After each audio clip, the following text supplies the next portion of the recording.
Welcome everybody to Bitcoin Live with me, Nick, and our good guest, Johnny Love, a good friend of the DigiByte community and the broader UTXO community. I want to do a shout out first to our partners and sponsors, Shieldfolio, of course, where you can get a discount on Shieldfolio Shield Stonebooks for 20% off with Bitcoin Live 20. All caps, also Quantum Economics, our friends at Quantum Economics, the Organized Media, and soon also Beyond the Block, where we will also be airing our shows. So that's cool. Yeah. How are you? Man, I'm doing great. Love to hear the growth of the ecosystem and support network there. You guys definitely deserve it. I've always stayed centered around, true decentralization. So love to see others support it.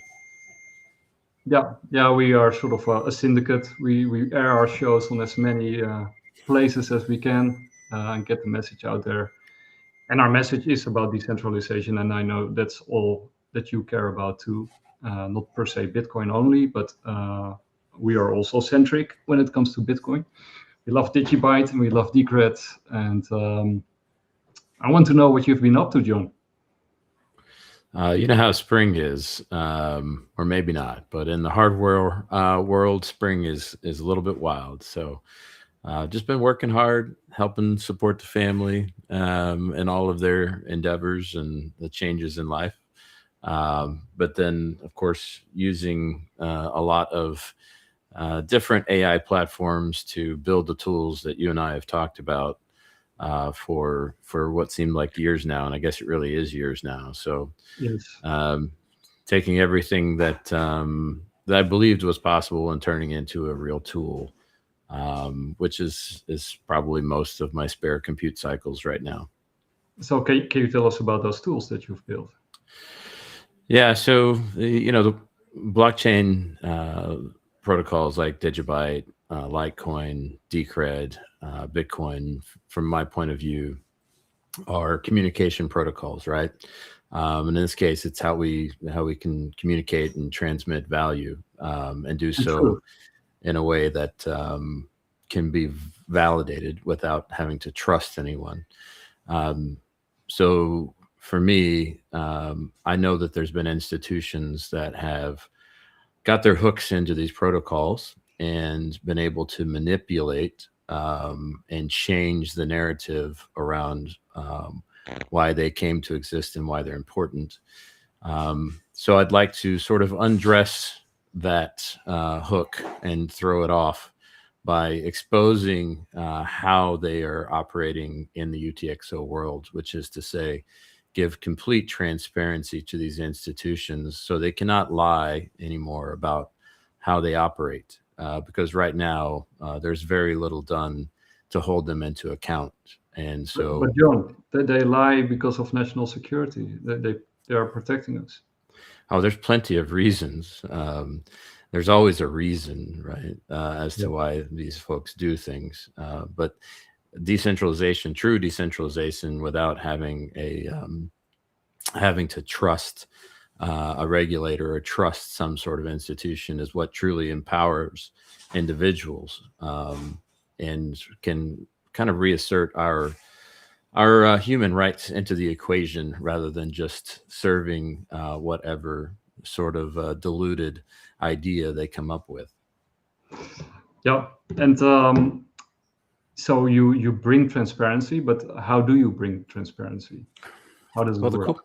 The cool thing about the blockchain is every transaction, at least on these protocols, is publicly verifiable, and you can use tools and agents to essentially begin to describe how they operate in the system, right? And you can state factually, and other people can go and validate and check that an exchange might not operate with a full float of liquidity that it's stated to have, right? Their reserves may not match what they're stating, so they might be selling paper, and you can validate that, and then you can expose that and help people make a wise choice here. That ultimately, if you believe in a particular protocol and what it represents. And it's not just a speculative asset, but it's a means to assert yourself in the marketplace.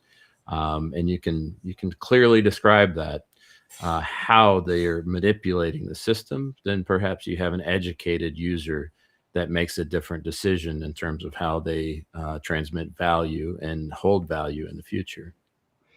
And so we know a lot of our friends care about this stuff. I do, you do, and luckily there's many more who do. But there is a problem, right? The vast majority of people couldn't care less about transparency and Correct. Decentralization, or even crypto or blockchain for that matter.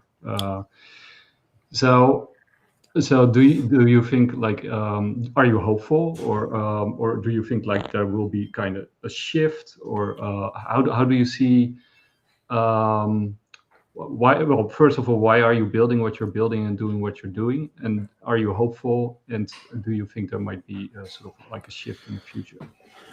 Yeah, so you never know quite where you're going when you're running out on the edge, so to speak.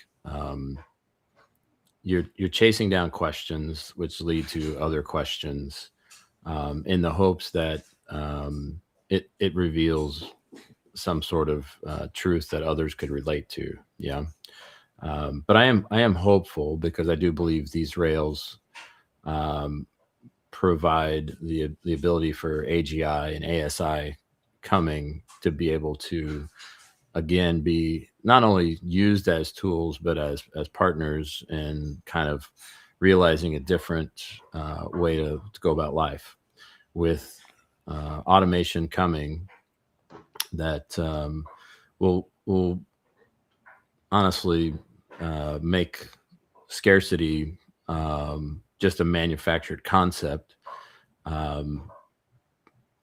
We'll see those legacy institutions continue to try to lock them down, so to speak, and lock down that production, and lock down that agency that it gives individuals, so that they can control how society, sort of moves forward.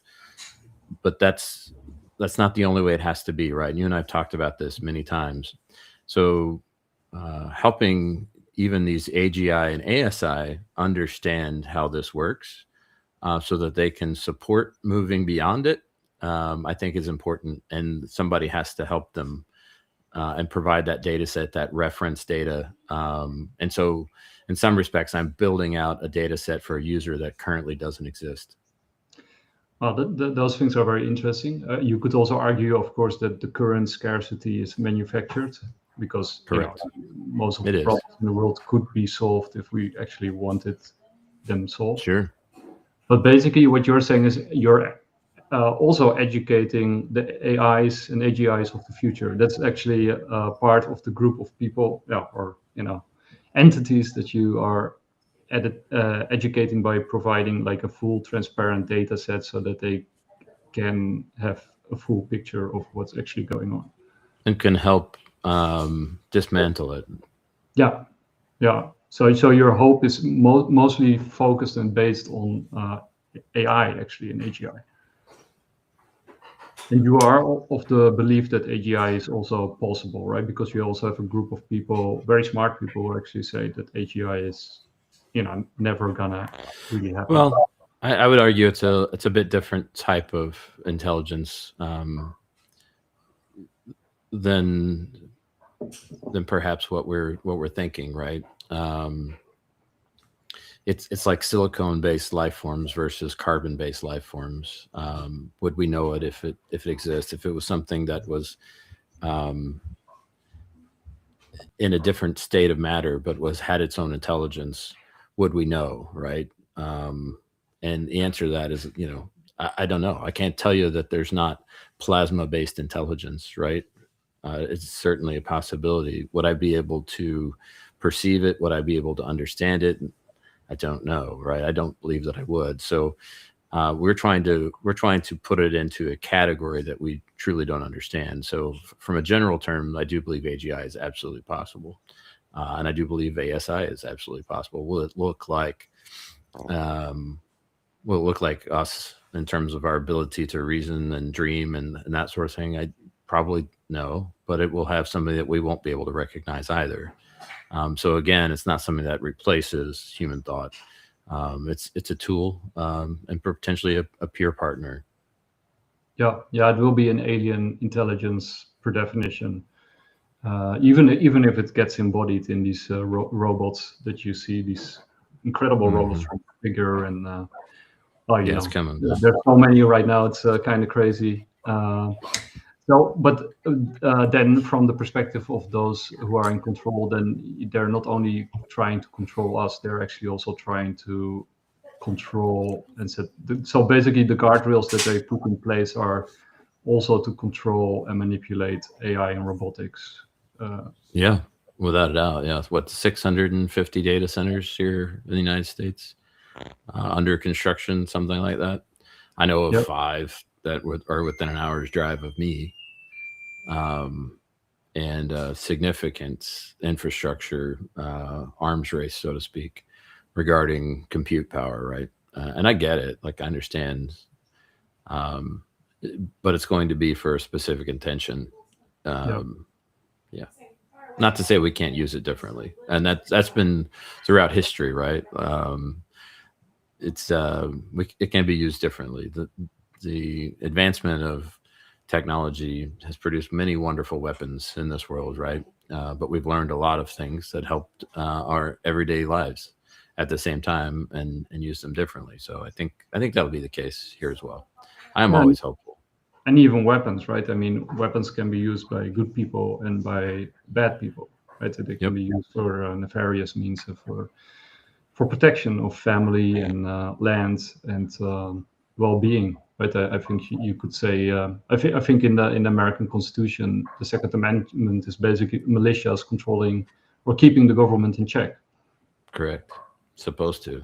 Yeah, supposed to. Yeah. I think on the Trump, that sort of let go a little bit, right? The attacks on the Second Amendment. Yeah, it has. I think there's recognition that you don't have to change society at the end of a barrel. You can just do it through economic means. We've had that discussion many times, and when you do it through economic means, it's much harder to point at the bad guy. It's so easy for us to look back on an event like Tiananmen Square and say, okay, we know who the bad guy is. Like we know who's in the wrong here. But when you come to a modern life and all the things that we face are because of this obfuscated matrix of fiat incentivization and penalization, then there's no way to point your finger at who's responsible. It's just a bunch of unintended consequences.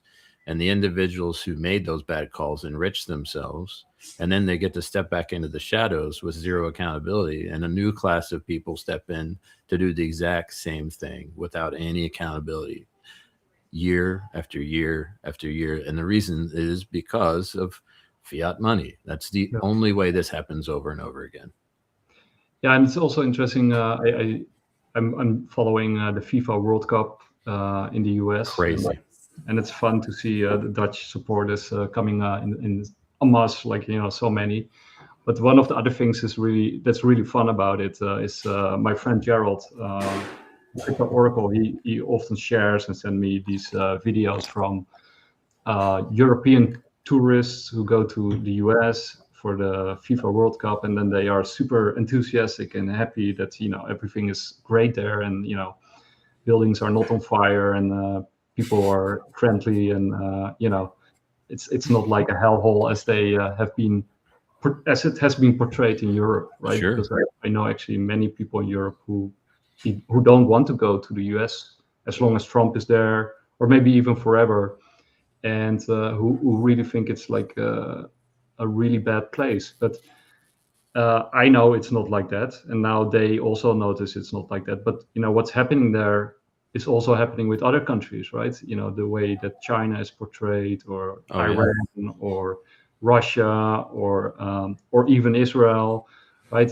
Many of these places are, of course, different from what we've been taught, and of course, and those illusions or those information distortions are how the system operates, or part of how the system operates. Yeah. So it's very fascinating to see that now happening between Western countries that used to be sort of kind of on the friendly side with each other. It's even happening there right now. Yeah, no, it's a development I'm here for. I love it, right? So we, as we stated, we're all pretty good people across the globe. Like the vast majority of the, billions of folks that exist here on planet Earth just want to have a bit of free time with their family, want to explore a little bit, have some adventures, some experiences, form relationships. That's the vast majority of planet Earth. Yeah, we have no desire to rule other people. We have no desire to make force others to our will. That's just a small portion of society, and so right now that small portion has been given authority over some of these small decisions, which is crazy to me. At scale, we've allowed it to occur, right? So now we got to kind of push back. Yeah, we have to reverse that. Mm-hmm. It's also interesting that I lost my train of thought, but I wanted to say something very deep and profound, but I lost my track of thought there. It will probably pop back. But so we want to also talk about localized and circular economies, or at least that's something that you care about and that I care about. I know you are very much centered in your community. And I also know that in the US, it's easier to start communities or to run communities than, for example, this in Europe, where it's way more sort of centralized, and you have to have all kinds of permits, and you can't just start a community out of nowhere. So do you have any experience of people actually setting up these communities in the US, and what is your vision? Yeah, so there's definitely a movement going on, at least kind of throughout the Midwest here, where people are getting to know, like at the base level, where their food comes from, and being able to interact directly with their farmers, right, and be able to barter for food and or have direct interaction, going to the farm to get to get your beef or eggs or whatever the case might be, right? So I think that is definitely more commonplace within the last 2 years, I would say, than previous was. I would say it would take us back somewhere into the 50s sort of scenario, in which people understood that your best sort of insurance against a world that is perhaps gone mad is to know your neighbors and to work together to get what you need for you and your family. And the amount of families that kind of pull together pull resources around education and is definitely changing. So it's a wonderful thing to see. I think that'll continue to go, and then there'll be this divide, and there's already a big divide here in the States regarding urban areas and rural areas, right? It really is a tale of two countries, and you can look at any sort of the voting map will show it clearly, but I don't think even that really truly describes the difference between the experiences of the average American in a large city versus the average American in a rural area. So I think there's a big movement to go homestead again, right? To move out of the city, move out, have your own production, so to speak, and be able to get everything you need within, a short distance. So it's pretty cool. And yeah, you actually see it in many Hollywood movies portrayed, right? There's, I think on purpose, they present these rural areas as backward, as sort of conservative Neanderthals that, can't understand that you have to go with the project, that you have to join the club, and that you have to implement all the AML and KYC to to prosper. So there's like a portrayal of the rural Americas backward, right? I think that has been going on for, at least 20 years in most movies that you see. There's, it's always that, you got these educated young people from the big city that go on a trip, and then there's like some kind of hillbilly that they come with, and then things go wrong. That's me. Yeah, but there's an on purpose negative portrayal of independence, basically, right? Because these people are independent, they make up their mind, they believe stupid things that the mainstream doesn't subscribe to, which are of course backward because they're not mainstream. So that there's that, and I just remembered what I wanted to say earlier when you were talking about money. One of the things that I always found a really bit sad is that with this whole Bitcoin and crypto revolution and this sort of education about money and how foundational money is for running society with incentive structure that goes along with it, I always thought that if we really wanted to change the world and be most effective at changing it, it would actually be this sort of crypto money revolution that we could have implemented. Because on every other level that you implement revolution, like from going on the street and protest, or putting down your work, or almost every other form of protest or revolution is kind of useless, because they already got all of that covered and neutered, because the governmental system is already hopelessly corrupt because of the financial system. So I always found it a little bit of a shame that so little people outside of crypto were actually interested in changing the money, because if you can change the money, you can actually get everything else through it, right? Yeah, no, that's spot on. I think that chaos is, and we've talked about this too, for the whole chaos that we feel is really intentional, and it's just it's there to keep us from calming our mind, to thinking deeply. It allows people to abstract responsibility to another level, instead of taking that personal responsibility, abstract it to their city government or their state government or their federal government, whatever the case, for solving the problems that they see around them. So I think some of that chaos and the craziness that is, even filing taxes is definitely intentional to keep us scrambling and tied up with all sorts of side quests, rather than discovering perhaps why we're actually able to just be here talking to one another. Hi, daughter. By the way, do you still believe in education? Like, I mean, of course you believe in education, but do you believe in the education that we get at schools and universities at today? Yeah, I do. It will be relevant with AI coming. I do. I think the relationship between a teacher and a student can't be understated. Like, it's, or rather overstated. My apologies. I think you can probably think back to one or two teachers that were influential to your development as an individual, right? That showed you something perhaps that was different than how you were brought up within your family, different than you understood within the context of your community, and they challenged you to think a little bit differently, right? And I think we're always going to need that if we're going to push ourselves beyond the understanding that we would have gotten just within our own family, right? So I think we do need that. I think it should accelerate our ability to identify what makes us unique from a skills or talent based, and to hone those skills, those natural talents more quickly, so that we can kind of live out our purpose as an individual. Because I do believe that though there are billions of us, we each do have something a bit unique, and there's a spark of creation that we're supposed to explore, that we're supposed to develop.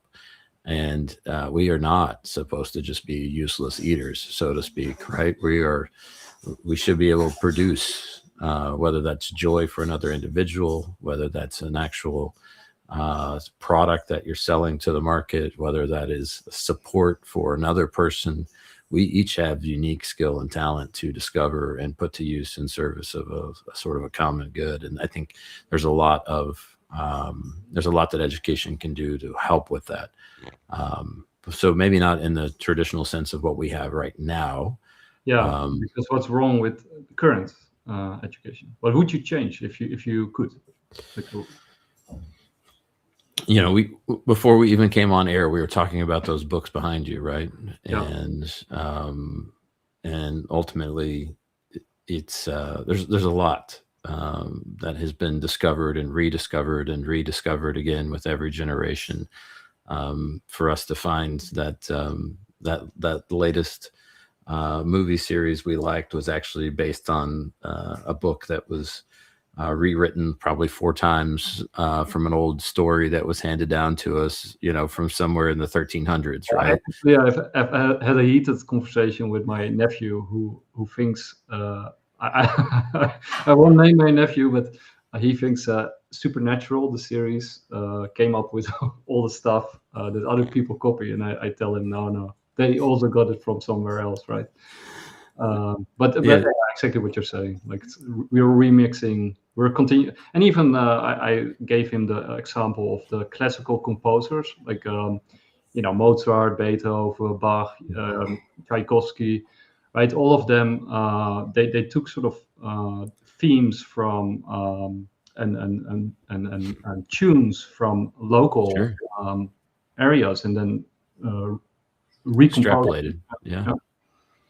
Yep, and that's I think it's important to acknowledge at the very least, right? But I do think a more classical education, more exposure to other sorts of cultures, and it be okay for cultures to exist, which here in the States is kind of a weird idea. But you know, I think it's interesting, the culture of Japan and China, and have very unique sort of perspectives, and for us to understand them rather than to sort of ridicule or just kind of hand wave, or attempt to assimilate them all into one, you know, melting pot, so to speak. All of that kind of gets on my nerves a bit. I think there's a reason to preserve tradition, and that it's okay to do so. There's a reason to understand the culture, and to call it unique, and to want to preserve that history of why it came into existence, right? And I'm not saying that every child coming out of high school has to have a deep understanding of that, but there's no reason not to expose them to it. So a more classical education from a development of critical thinking skills, I think would be the one thing I would change, rather than, you know, rote memorization, which does nothing for anyone, as far as I can tell. I mean, I've never seen it produce something interesting, to be honest. And most people forget it, like after they go out of high school, like, you know, me included, like, you know, I forget like 50, maybe 80% of what I memorized back then. You know, sometimes it comes back, of course, but a lot of it, especially if you don't use it anymore, your that muscle, your mind atrophies, right? So definitely. And you know, what about the culture thing? I do think America at the moment gets a crash course into other cultures and their relevance and respective power and strength. But yeah, I totally agree. I actually saw this really cool interview or conversation between George Gammon and Brent Johnson from the milkshake theory. It was a sort of crash course in currency and what money is. And Brent Johnson really pointed out something actually very obvious when you think about it, but America never has to think in other currencies, right? Because the dollar is king, right? But every other culture has to also think in American terms. They always know the exchange rate of the dollar. So every other culture is, even if they're sort of very sort of self-centered and self-consumed, they would also have to know about America and what America is doing, right? So they would always also focused on the other. And America, if they don't want to, they don't have to, right? So that is sort of a difference there that's sort of alien, I guess, for most Americans, that they don't really have to think about something outside of themselves if they don't want to, right? So Oh, it's evident. Yeah, it's evident in everyday society here. It stops right here, and then of course, from an elite perspective, if you're sort of in control, you would also not stimulate that at all, right? Because then, you know, if people start thinking about others and other cultures, then they get sort of self-reflection and they think, hey, wait, maybe we can do something different here, right? So yeah, that makes a lot of sense. Mm-hmm. So from the DigiByte community, because you're of course very much in connection with the DigiByte community, like what are the new things there? I know there's a DigiDollar, there's a lot of work there, but I think there's also a lot of other stuff going on. And do you also think, or do you see DigiByte sort of being put into action in these local communities or crypto in general? Like, do you see anything like that happening? Yeah. So first on DigiDollar, yeah, it was a lot of work, obviously, by Jared and a number of supporters in developing that protocol, which will be the first of its kind, really, in which the core wallet and the protocol itself essentially creates a lockup mechanism by which you can issue what is essentially a UTXO inscription that is the DigiDollar, right? That you can then operate with separately from your DigiByte. So, you know, wallets are always a little bit challenging for people to understand because it's a scale problem. Once again, all wallets currently exist, so we're all clear, right? So every single you know, private key combination already exists.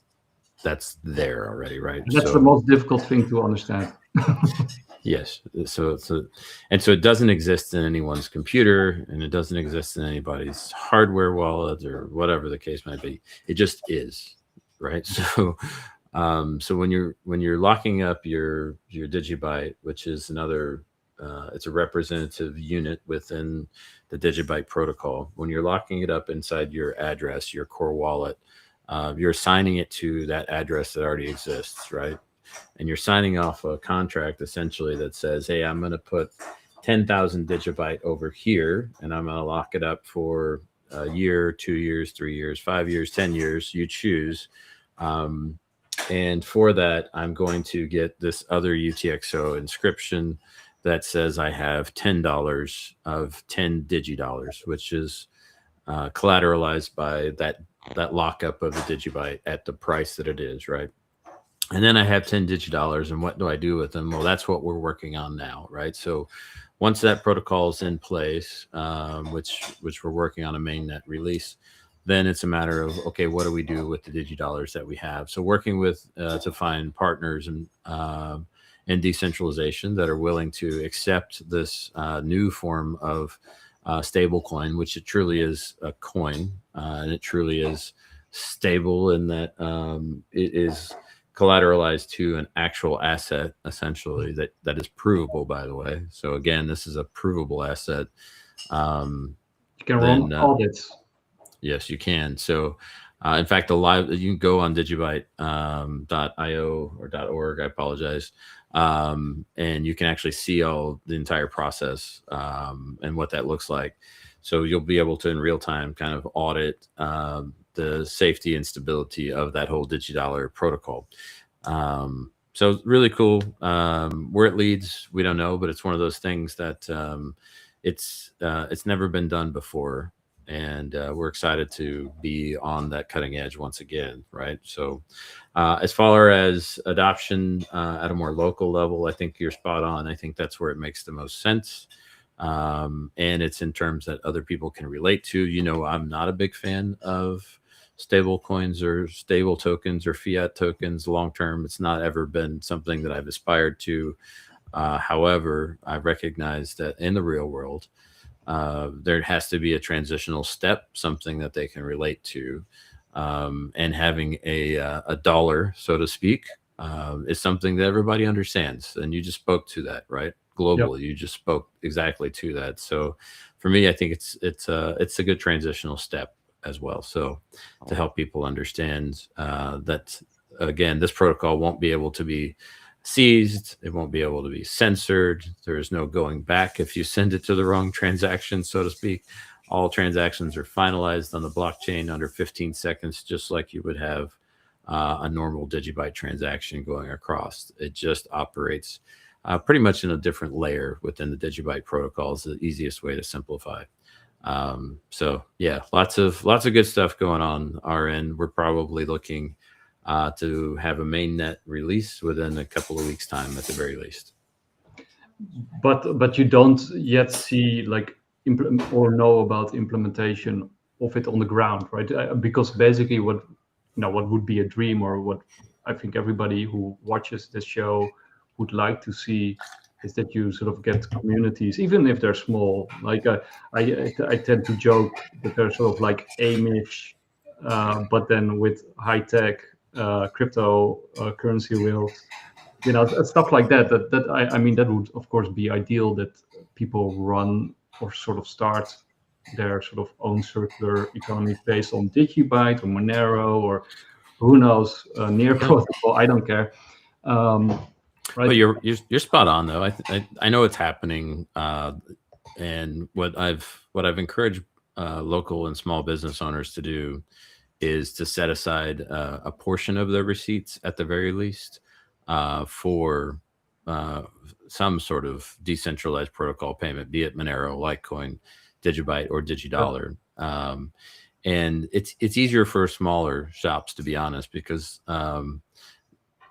well, there's a little less record keeping necessary for certain, but also once that more circular aspect of what they need to do business is established, and they can perhaps give away 10% of their margins to just accepting it as a loss, but then finding additional people who are willing to do the same, then I think the true value of a decentralized protocol starts to be seen. Because you can't walk into a bank across the world right now and ask for cash without getting the third degree. Like, it's just not going to happen. And in that sense, DigiByte or DigiDollar, DigiDollar would also make sense, because a lot of the pushback would be like, are they fluctuating? The price is this, and then it's that, and now you got the price is $1. So that is They make it much easier for cost basis accounting, without a doubt, right? So cost basis accounting is one of the biggest challenges of real implementation. When did you, at what point did you receive it? At what point did you sell it? And having to keep all the accounting separate is next to impossible for a small business owner. But having a DigiDollar, much easier to account for. And then, of course, when you compare to the big guys like USDT or USDC, right, there's a lot of shadiness within those kind of stable coins. Plus, of course, they're programmable, so they're not decentralized in any way. No, that's a great point to bring up in this space, right? Tether has never been able to prove their assets in a way that anyone trusts, right? And they shouldn't, because they've never done it before. Like USDC was an invention of Circle, which is itself an invention of Coinbase, which is now in partnership with Binance, who uses this protocol.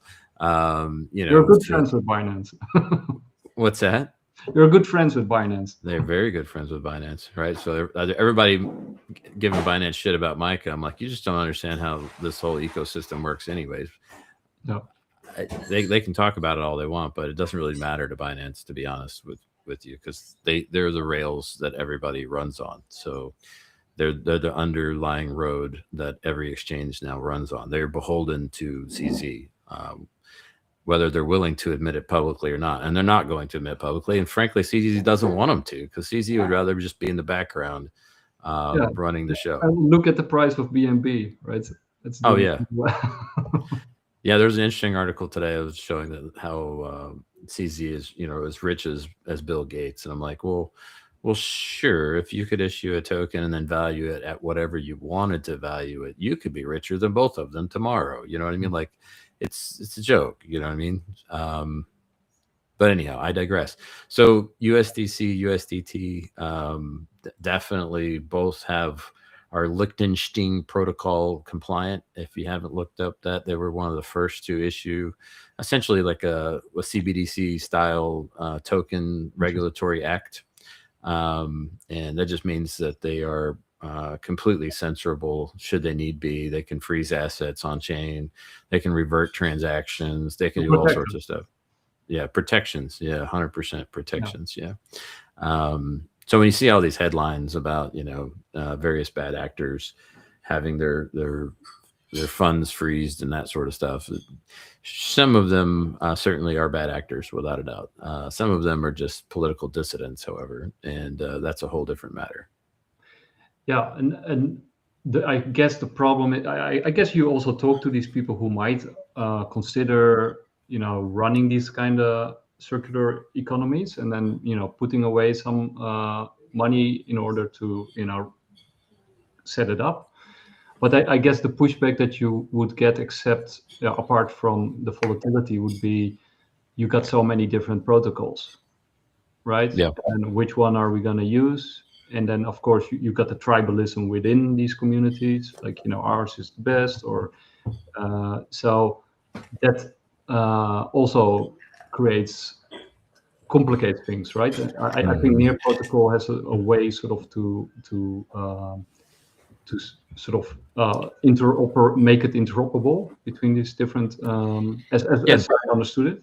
Yeah, Bicendex is a great example, like that Decred. Of course, Decred, yeah. That Decred launched itself, kind of similar to Atomic Dex that Komodo initially brought to market. You would have to be kind of technical to sort of make it easy and to understand. Yeah, we have to abstract all of that friction away from the user in order to make it useful, right? Like I get that still. And that's where AI comes in, right?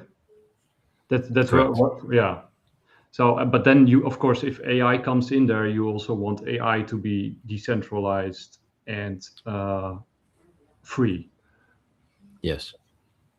And so then you would have to set up that too as a community. Yes.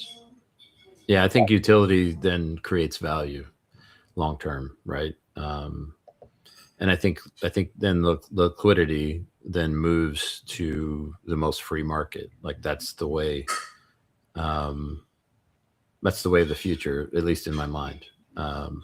Right now, liquidity moves on largely regulated rails, which means production runs on regulated rails presently. And there's nothing wrong with that until those regulations overstep their bounds and start to trample human rights, which I do believe that we're at right now in many respects, right?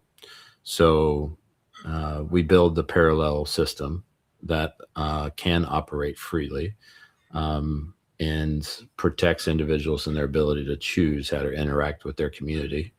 And I'm not saying we should have anarchy or anything like that. In fact, I'm a proponent of rule of law.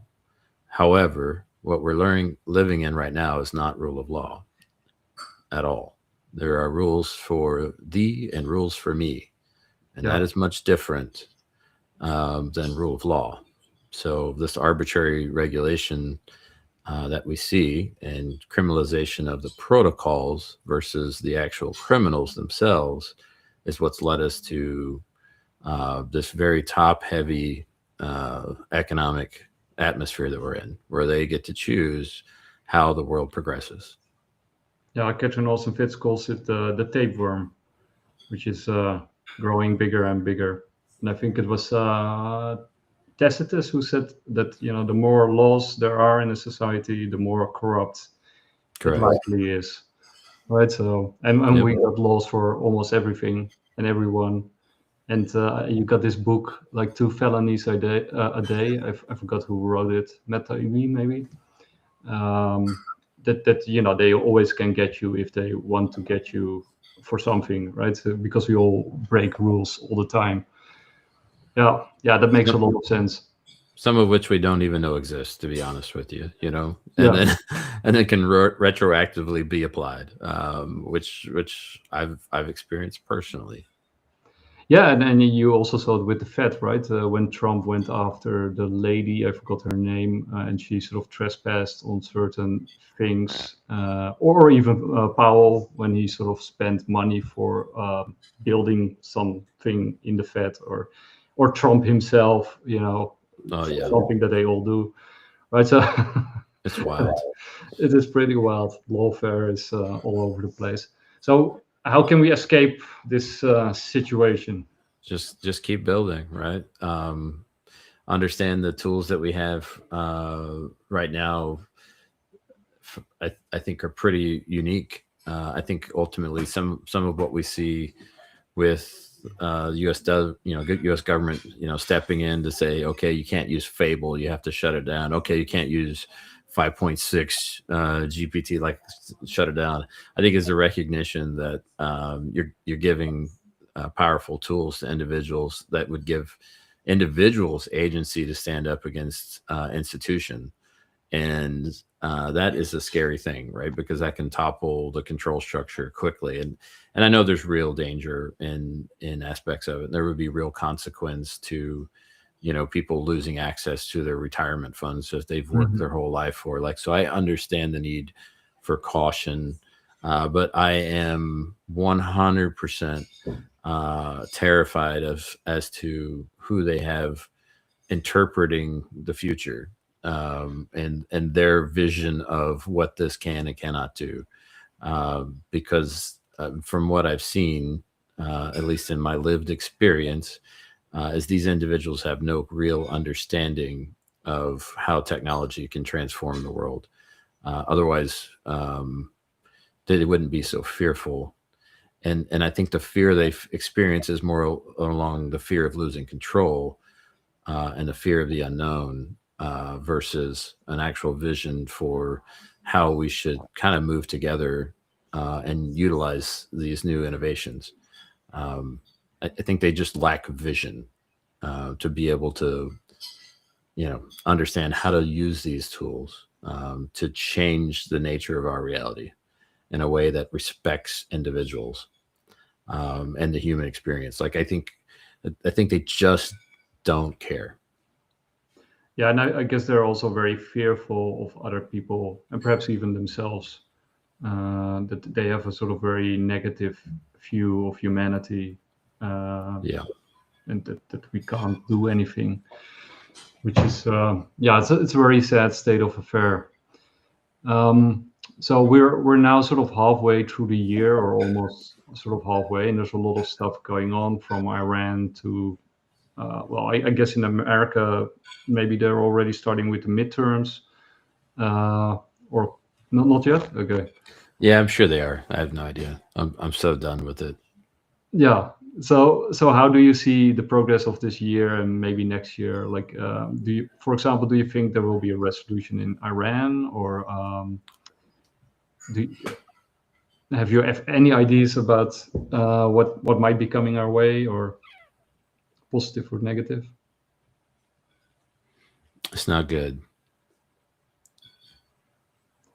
You I, expect inflation? I mean, money printer's gonna go burr for sure, buddy. Um, I'm without words in regards to how we approach all of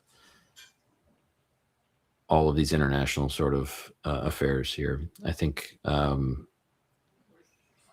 it's more chaos, and it's intentional to get us to feel, to divide us, to give us something to talk about other than constructive efforts that respect communities and individuals, protect human rights, and actually kind of move the conversation forward. I'm not saying there's not evil in this world, so please don't anyone misunderstand that.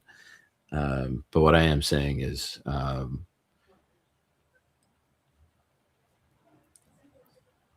the propaganda at scale is, from my perspective, kind of unprecedented. we're living in the wag the dog, so to speak, idiocracy. You name it, we're living it, and it's just whipping sentiment back and forth and keeping people from maybe enjoying their local community. Yeah, I guess there's a couple of aims there or objectives. One is us to keep us busy, like you say, and distracted, and talking about the events instead of doing something constructive or productive. So that's definitely one, and to keep us off balance would be another one. But you can also argue that some of it is actually sort of also has elements of reality in it, right? I do sort of think that the struggle between Iran and the US is not only a charade or No, there's no, also like a real struggle going on. Do you think if I mean, but you have to go back, like Iran, like we created Iran. yeah. Like just the current situation we're in, Yeah. the U.S. created decades ago. Yeah, no, And now we're trying to do something to solve for it, but yeah, it looks a lot like how we created it. yeah. And now it's and how'd that work out for Iraq or Afghanistan? Or, you know what I mean? Like, Yeah. and I understand Afghanistan was, pushback from Russian influence moving toward the Middle East and access to the oil fields and that sort of stuff. I get it, but we're always creating problems. Yeah. Like it's not as though we're solving them, and there's always unintended consequence. And I'm not saying that the right course of action is to do nothing in any form or fashion, but I am saying the right course of action is to support the people who live there. Yeah. And do you think the Trump administration has a plan and are executing it well, or No idea. okay? And do you think Trump will win the midterms? Do you have any idea how is he still popular in the U.S. or is he falling out of favor? I'd say he's still popular by a large portion of the populace. I think there's a lot of folks who supported along the way that now understands that he's been captured himself in terms of how he moves forward with some of the policy, some of the things that he stated, was going to be high on his list of priorities, just kind of fallen by the wayside, right? Some of the things as it relates to even cryptocurrency, if we just came back to this, right? He will be all rich. sided with scammers, almost immediately. You know what I mean? Like bringing in and having this, very public, knockdown drag out with Justin Sun. And I'm like, well, if you had any intelligence whatsoever and did any sort of due diligence, you would understand who Justin Sun is before aligning in any way with that individual. Same thing with CZ, right? So before bringing him to the White House for a crypto roundtable, you would understand who he is and what he's built. With the access to the world's largest intelligence infrastructure, one would think that we'd be able to understand how aligned with BRICS nations he is. But somehow he's sitting in the White House advising on U.S. policy around cryptocurrency implementation, and no one even questions it, and then turns around and gets a pardon shortly thereafter, right? So I think there's a thinking populace that understands that he's captured, right? But I think as far as the midterms are concerned, politicians are going to say things, people are going to pretend to believe them. I think they're lying to themselves in many regards, but it feels good when they look in the mirror and they put on their button that says, I voted. Yeah, that makes a lot of sense. And do you think it would be good if he wins, or do you rather see somebody else? Don't care. The thing I guess I can appreciate is that there's not a sense of everything's going to be illegal, which you kind of felt with the previous administration, that everything like free speech would be illegal, and crypto in general, even creating wallets and stuff like that would be illegal. You got a feeling of that constantly, that all of that sort of things would become illegal to do, right? And so from a positive perspective, at least you don't have that. Now it's more like all that stuff might be irrelevant, but go ahead and do it. You know what I mean? At least it's not illegal anymore. Now it's just irrelevant, because we've managed to capture the narrative and keep it within the legacy institutions. And then how do you look at the UFO disclosure that's happening right now? Do you have an opinion about that? I mean, fascinating, right?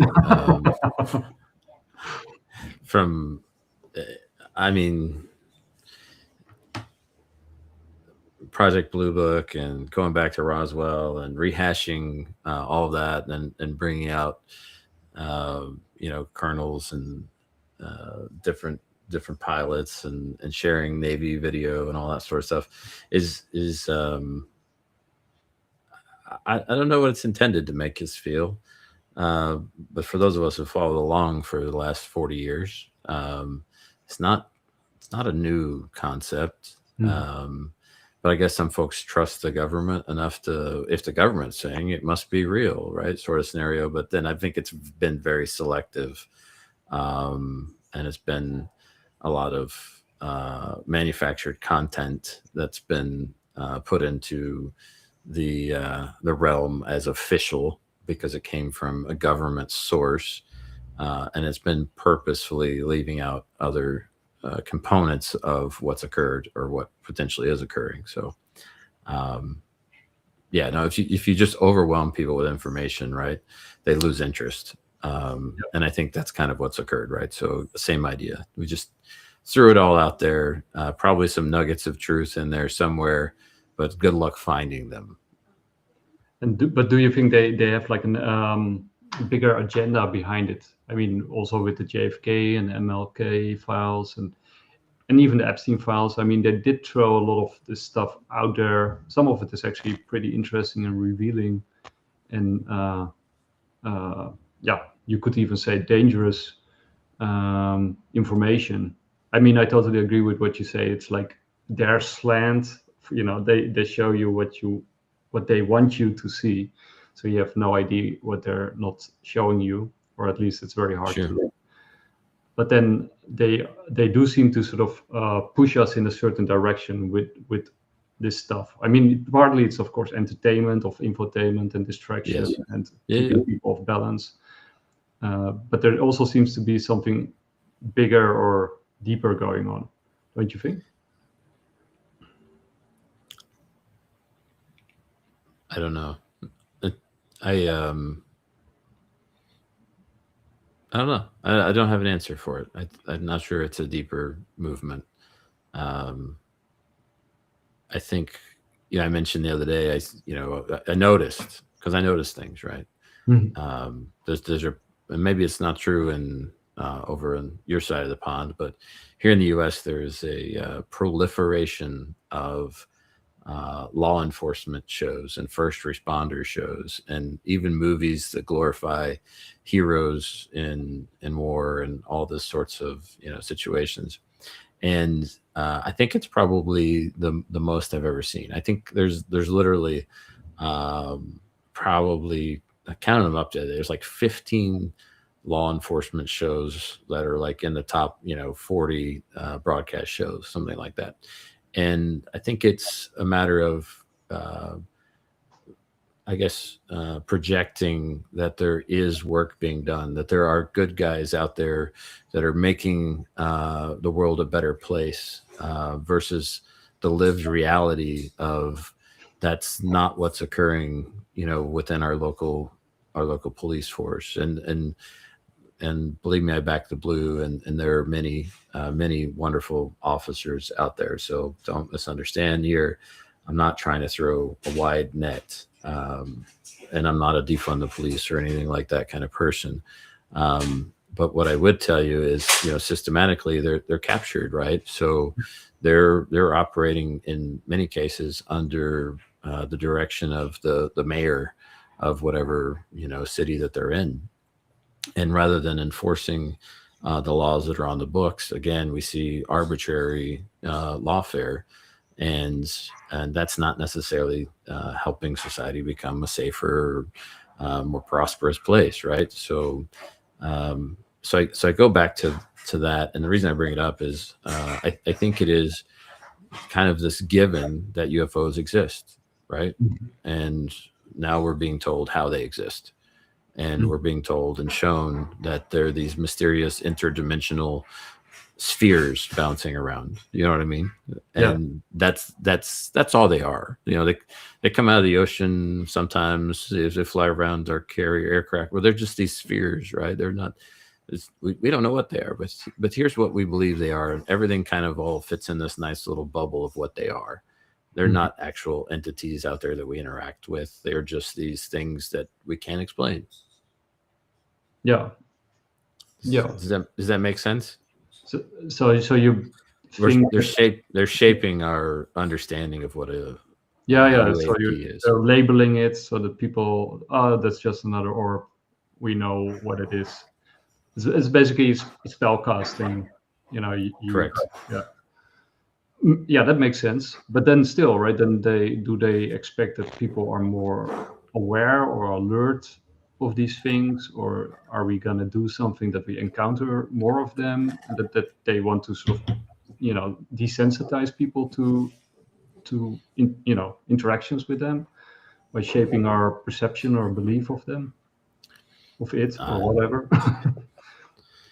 Yeah, who knows? Somebody was talking through like how it impacts matters of faith, or something like that. I remember that was passed around a bit, and I just kind of laughed a little bit, because again, it's a scale problem.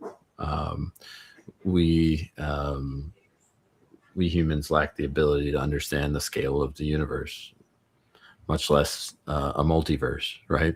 And so we're if we stick to just what's written, we're losing, unfortunately, our own experience in the world. And as matters of faith are concerned, the folks who tried to capture the idea of creation and whatever religion that you may ascribe to were limited by their own understanding, and that will always be true.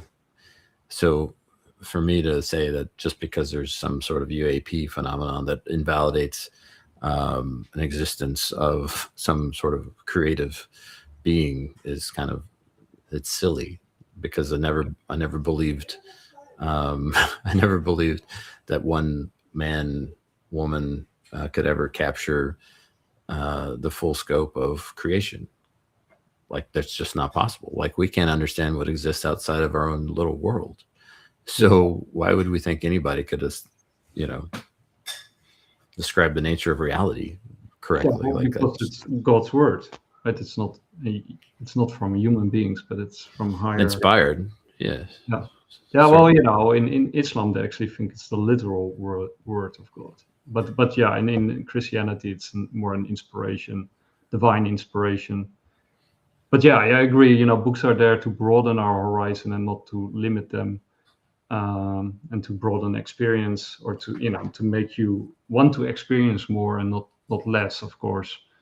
And I do think we are in the process of being captured in our little customized bubbles of reality. And like you said, I think most people don't even understand their own personal universe, let alone those of nations and planets and galaxies, or dimensions, like you say. So that makes a lot of sense. But do you think that any of this has any relevance to cryptocurrency or decentralization, or do you think there's a connection there, or do you have any views on that? It's an out there question, I guess. It is an out there question. I don't even know how to answer that, but not presently. I do think that it's a great boogeyman. Should there need to be a moment where we have to unify against a common enemy across the globe, right? Yeah. So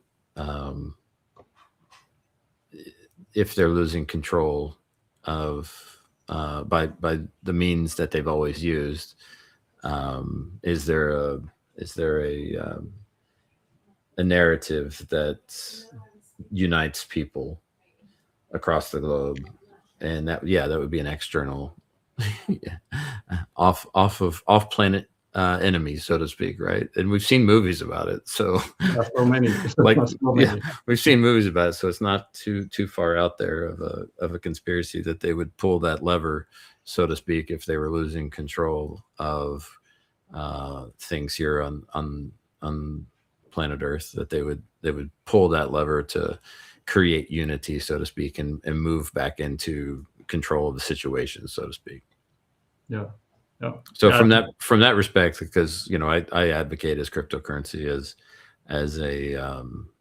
as leverage for individuals to stand up to institutions, and so if it ever progresses to that level in which we no longer have to trust or rely upon a centralized system to provide, our barter money, so to speak, or matter of exchange, and we can move beyond that. And they felt the need that we had progressed a little too far, then perhaps yes, that's a lever they pull. Do you sometimes worry that we could enter sort of like a Weimar scenario? Oh yeah. Why wouldn't they?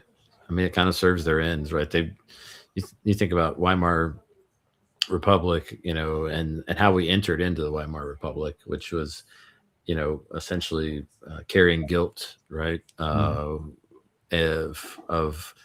the deeds of our ancestors, the bad decisions that we made, and trying to, be forced into giving restitution to everyone else, and then just making complete mockery of our society. And it exists still even in Germany today in some respects. Yeah, I think so, because it ultimately accomplished what they want to. That entire country got captured, and I would somewhat argue say even captured today into the sort of global institution. They're kind of like at the center of you think WEF, and they're square dab in the center of IMF and all of those decisions, all of that policy. And I'm sure there's individuals there that have more revolutionary ideas, but for the most part, the country just does the bidding of institutions like WF, IMF, all those sorts of things. So what you're saying is you might actually envision a situation where the US sort of fails and becomes has to pay back to the world what it took, so to speak, like what happened with Germany after the war. Yes, the First World War, which led to the Second World War, but and that, okay, well, and on a global scale, because I'm from Europe, of course, and I worry a lot about sort of which direction and especially which policies and decisions our leaders take. And then I see this whole Iran thing going on, and then there's this memorandum of understanding, of whatever they call it, 60 days peace deal, and then hopefully there will be a sort of a resolution to this war or conflict. But Europe is very vulnerable to an energy crisis, as far as I can understand, the strategic US purposefully is going to Europe in order to keep our prices in check. Yes. The strange thing is like it feels as though each one of those governments put themselves in that position on purpose, like they made choices along the way that put themselves as the first casualties in an energy war. Yeah, yeah.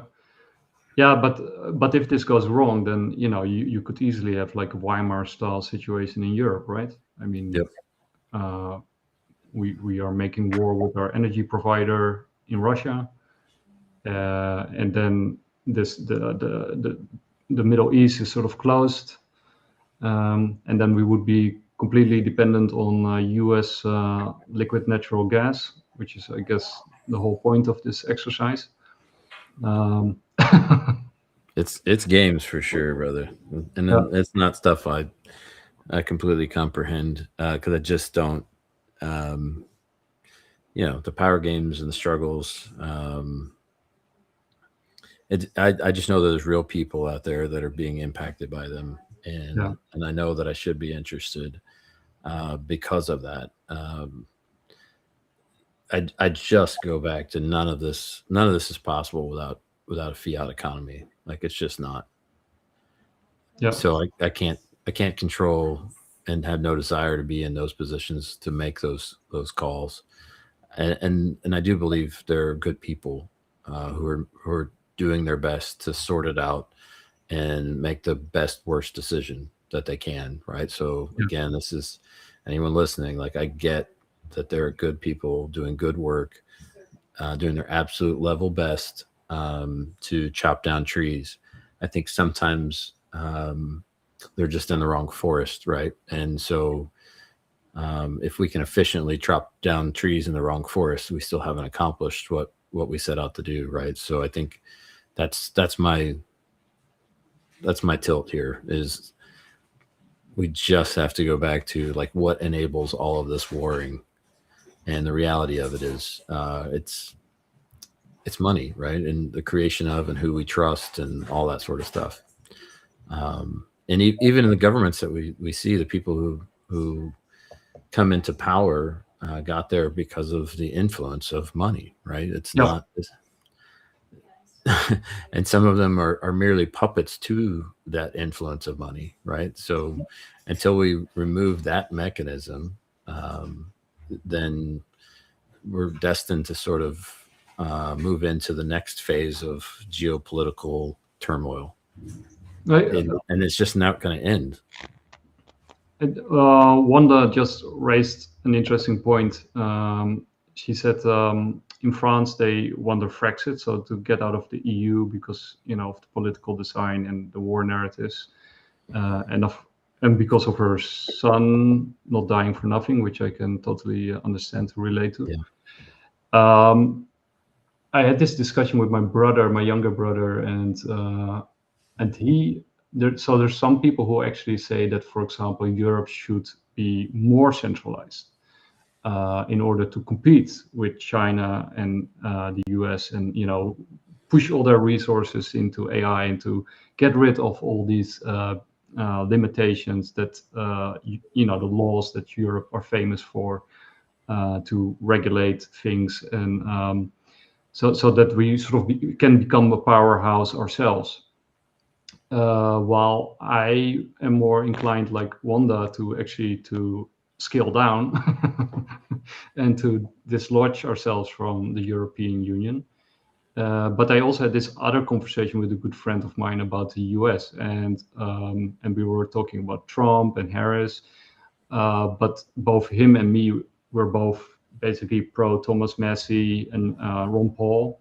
Mm-hmm. And do you think, like, if people like Thomas Massie and Ron Paul ran the US, or if countries in the EU would all become normal sovereign states again and disband the European Union and just let sanity and like normal regulation, sane regulation, common sense regulation, free market capitalism run, would you think that would be a good idea, or would we then lose the race against China, who's way more centralized and has more resources? Would that because there's this game theory going on, right? So Yeah. So what do you think? Like, would that? Well, of course, it would be impossible. It's not never going to happen. But theoretically, could that be a good thing? And do you think that? Yeah. How do you look at it? I think it would change the calculus a little bit in terms of those consequences down the line. But ultimately, like here in the United States, I don't think it would fundamentally change how anything operates. Because of the financial system itself is corrupt. Correct. Yeah, it was because the ability to print money and the quintillion effect, the closer you are to it, the more influence you have, so to speak, is what actually governs our country. Yeah. Yeah, so basically they would never even be elected, of course, because they are against. But even if they somehow would magically get elected, then they would actually. I mean, free market capitalism is, first of all, an ideal. Where does it exist? Yeah, where does it exist? And secondly, could you actually run it on the current rails that we have? Probably not, right? Mm-mm. So then you would have to revolutionize the entire financial structure. So okay, let's end up with some sage advice, because you are a bit like a sage within the community. Like, what would you tell the people who are listening? Like, what should they really do or not do, and how to make the world a slightly better place? Oh man, that's heavy, dude. Oh, you froze to up. know your neighbors, Yeah.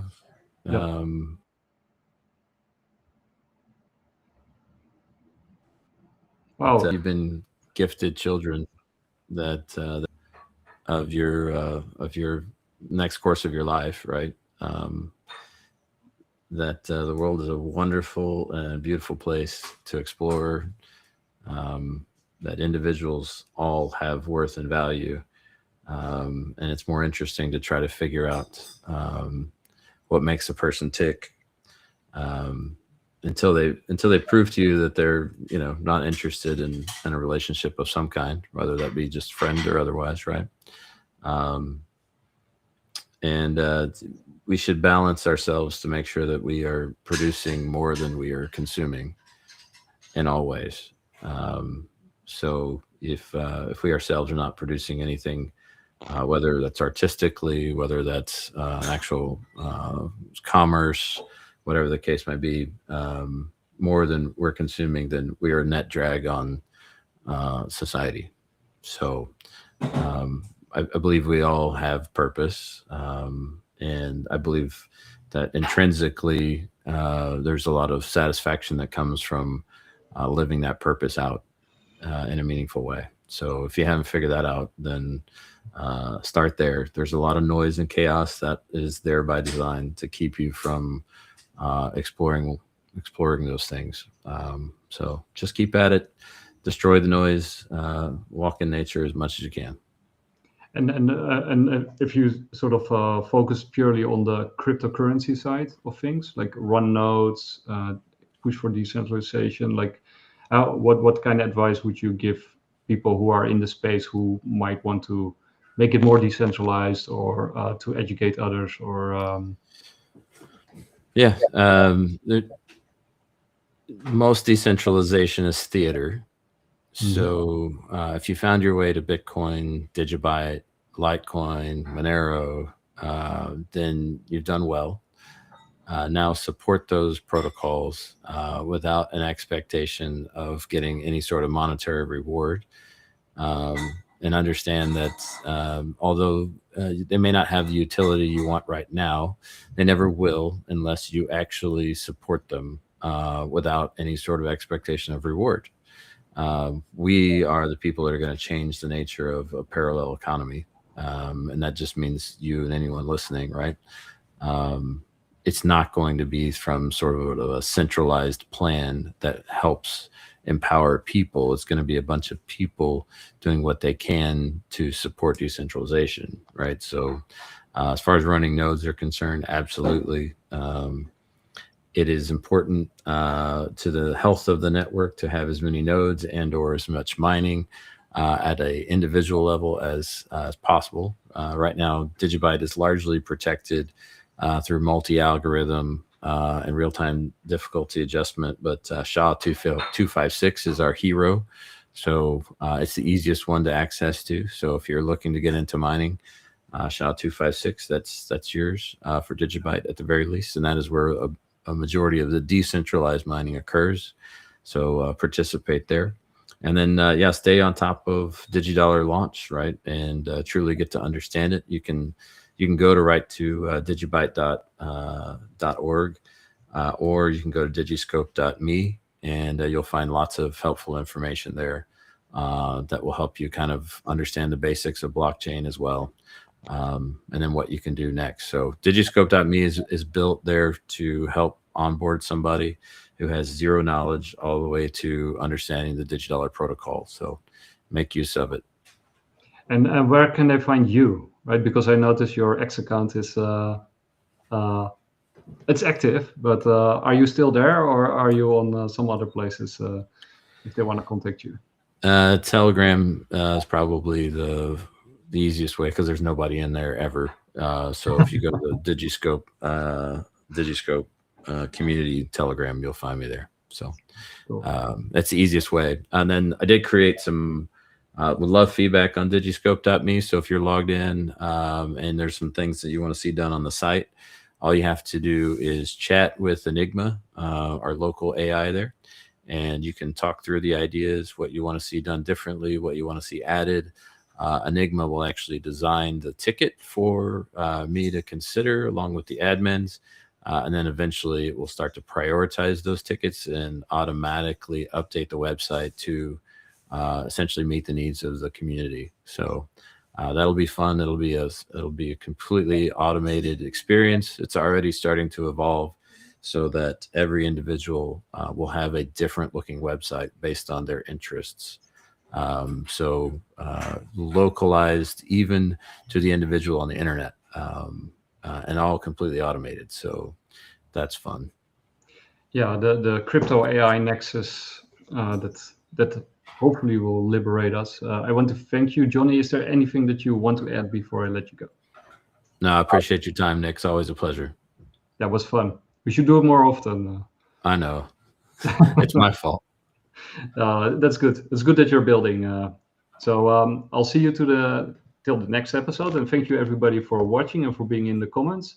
We got some great questions from people and comments. And we'll do this again in the near future. And then, yeah, hopefully we will be living in a slightly better place. Without a doubt. All right, brother. Have a good evening. Take care.